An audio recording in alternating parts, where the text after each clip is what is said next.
Aspen University CJ415 Supervision of Police. My name's Andre Rosedale. I'm the instructor for this course.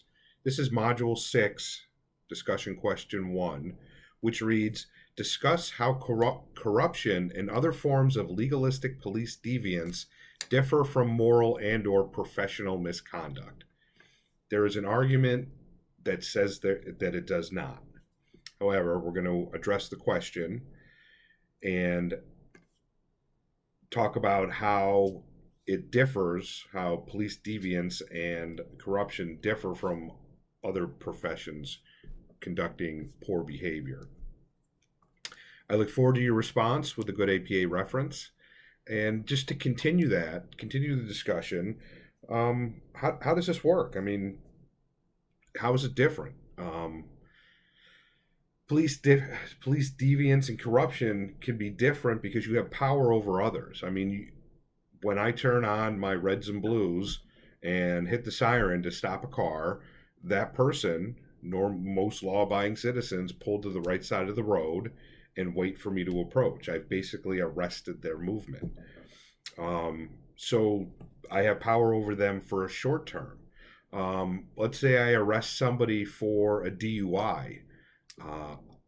That my power over them is going to affect them not only through the motor vehicle stop, the standardized field sobriety test, the booking process, but for a long time, because there's going to be a financial loss to them. They're going to have to go to court cases. There's going to be record issues for driving.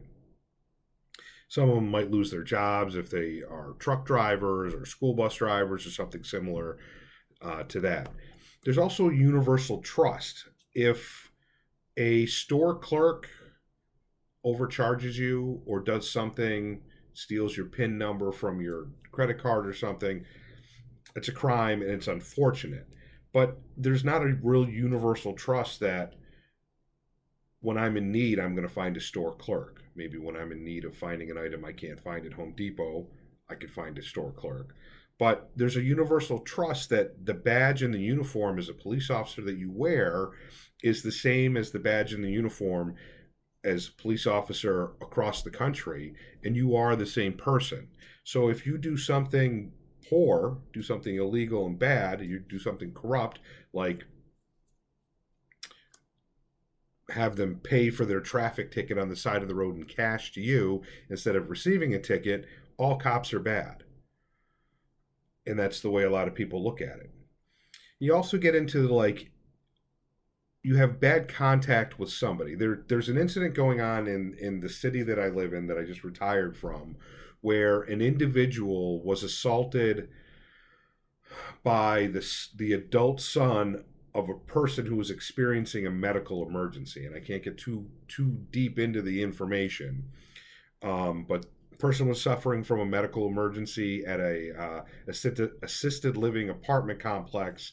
Neighbor comes across the hallway to help him and ends up getting assaulted by the adult son. From what I know about this case, the adult son may have been experiencing some kind of trauma and seeing his father collapse and going through this, and the neighbor kind of heckled him and led into being assaulted. Well, the assaulted person, the neighbor, has now gone after the police department because they're not doing enough to satisfy how he thinks he was faulted.